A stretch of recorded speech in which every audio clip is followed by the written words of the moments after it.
অজু ভাঙ্গার কোনো কারণই নেই। অজুটা করে বাইরে হইছেন, অজু ভাঙ্গার কারণ দেখা দিছে। কোন রকম কষ্ট করে নামাজে গেছেন, আল্লাহু আকবার, সারা দুনিয়া চিন্তা সব।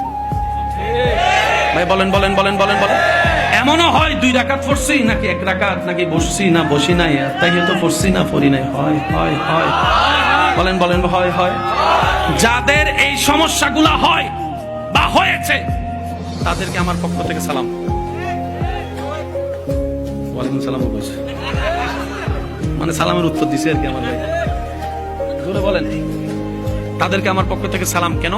এতদিন আপনারা এই বিষয়টা নিয়ে মন খারাপ করেছেন, কিন্তু মন খারাপ না, এটা খুশি হওয়ার বিষয়। শয়তান সে ঘরে হামলা করে যে ঘরে ঈমানের আলো আছে, ঈমানের আলো আছে।